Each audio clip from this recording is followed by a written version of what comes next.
Salut, moi je suis Brian. Et moi je suis Beverly. Et on est les Ouais. Voilà. Et on va tous les jours vous présenter l'actu people vue par Brian et Beverly Hills. Bonjour. Hello.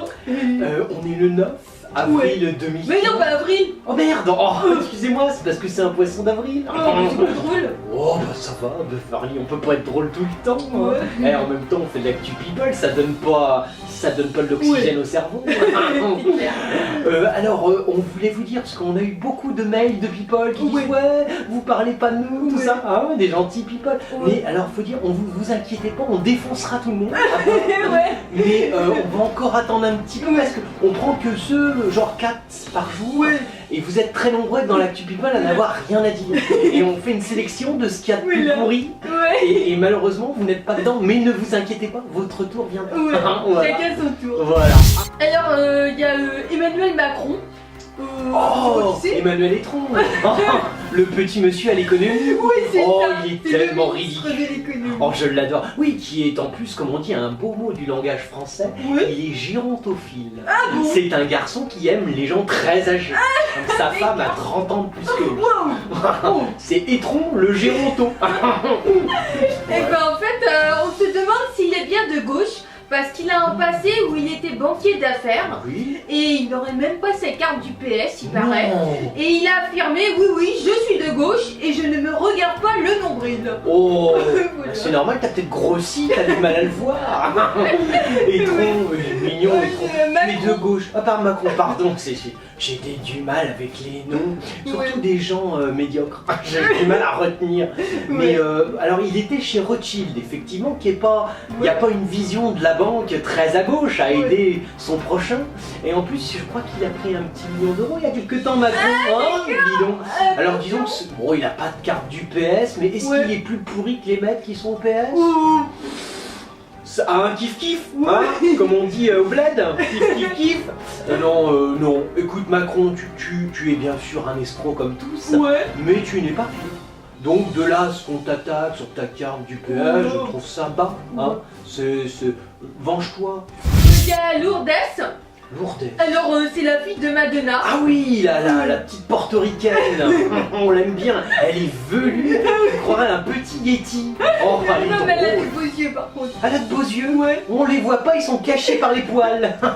Faut dire à son barbier, parce qu'elle a plus de coiffeur, elle c'est un barbier, de délaguer tout ça. Mais en fait, elle snob le clan Kardashian-Jenner. Dis donc. Parce que Kylie Jenner, elle a voulu devenir son amie, mais la fille de Madonna a eu une réaction épidermique. D'accord. Parce qu'en fait, elle voulait l'inviter à son anniversaire pour ses 18 ans en août. D'accord. Et Lourdes, elle veut pas être associée à Kylie Jenner. Elle dit qu'elles sont d'abominables personnes. Et donc, elle l'a complètement ignorée, quoi. Elle veut pas se rabaisser à son niveau en lui donnant une réponse. Bon alors, c'est pas évident, il y a du combat. Elle se rabaisse pas à son niveau. C'est-à-dire, faut pas oublier qu'à une époque, ta mère, Madonna, Lourdes, faisait des fellations avec des bouteilles de Coca-Cola.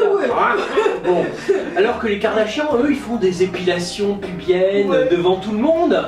Ou encore, ils font des sextapes.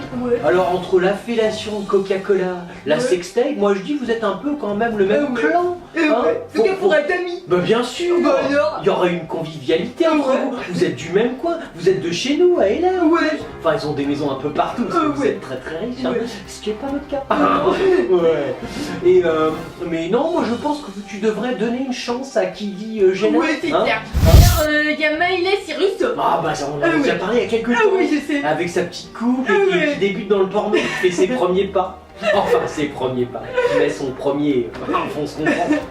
Et en fait, là, elle pose nue avec sa truie domestique qui s'appelle Boubassou. Elle a une truie domestique. Oui, voilà quoi. Je trouve ça dégueulasse, j'ai toujours voulu en avoir. Ah bah non. Et j'en ai jamais eu. Oh bah ça c'est dommage. Par contre, la télé française en a plusieurs. On a Davido, on a Puccini, on a beaucoup de truies domestiques en France. Et en fait, elle est couverte de boue, sur Piper Magazine. D'accord. Bon, moi ce qui m'intéresserait c'est de voir la truie. Mais voir Miley Cyrus à poil, on s'en fout. Je veux dire, ça a déjà été fait tellement de fois, elle est tout le temps à poil. En plus, on a repéré, elle a pas de sein, elle a pas de fesse. Une petite tête mignonne, maintenant une petite coupe garçon, tout ça. C'est pas très intéressant à regarder. En revanche, la truie, ça c'est intéressant. Ah, c'est Boubassou, la truie. Boubassou. Pour comparer avec nos truies à nous. Il y a Stéphane Bern. Stéphane, oui, du Cotaguette, du service public. On aime bien ça. Qui est l'ami des rois des reines. Oui, voilà, c'est tout ça. D'accord, ça c'est sympa. Et ben en fait, hier soir, il était l'invité de Touche pas à mon poste. Touche pas à mon poste. L'émission de. L'émission de Cyril Foufouna. Ah ouais, voilà quoi. Il va carrément à ce point là. Ah oui, ça marche pas fort. Bah non, c'est pour la sortie de son livre qui s'appelle Pourquoi de l'histoire, le volume 2. D'accord, mais alors là je pose une question à tous les gens qui écrivent des livres. Vous allez faire la promotion de vos livres dans l'émission de Cyril Foufouna et d'Enora Malgolé. Non, c'est bien, mais à quoi ça sert? Sachant que le million de personnes qui regardent cette émission, qui n'a pas l'ombre d'un intérêt, ne sait pas lire et n'achèteront jamais vos livres. Mais non, c'est clair. Pourquoi vous y allez? Peut-être est-ce pour vous montrer. Ah, ça, il y a peu. Là, je peux comprendre, mais pour vendre un livre, déjà, en gros, les plus intelligents dans l'émission, c'est les présentateurs, quoi. C'est l'élite. Et même eux ont du mal à lire. Tellement ils sont cons. Voilà quoi, parce qu'en fait Stéphane Bern, c'est le spécialiste des têtes couronnées. Bien sûr, des rois, des reines. Et là il raconte une anecdote qu'il était invité à un dîner très chic où il y avait Bernadette Chirac.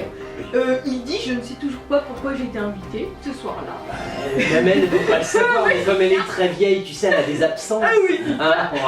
Et à un moment, je me retrouve à côté d'un monsieur que tout le monde prenait en photo. Intrigué, je lui ai demandé, excusez-moi, c'est un peu idiot, mais vous faites quoi dans la vie? Et amusé, en fait, c'était Jay-Z. Et il lui dit, je suis rappeur. D'accord. Tu as fait le coup, la technique du faux modèle qui ne connaît pas la star internationale. En se dire, ça a déjà été utilisé, mais c'est pas mal, Stéphane. J'aime bien aussi parce que Beverly, c'est quand même intelligent, tu vois. Genre, tu croises Madonna, excusez-moi, que faites-vous dans la vie? C'est pas mal, c'est des techniques de médias, ça. De journalistes, genre, je sais pas. Puis après, on en parle. Mais je croyais que c'était des techniques de Cotaguette. Alors oui, aussi parce qu'ils les reprennent, mais c'est leur spécialité, enfin pas vraiment, non, ils ont d'autres spécialités, on veut pas les connaître. C'était l'actu people de Brian et Beverly Hills. Ouais, on est le frère et la sœur franco-américain du stand-up. Et on est tous les mercredis jusqu'au 24 juin au théâtre La Cible dans le 9e. C'est écrit dessus. Beverly, Brian, Beverly.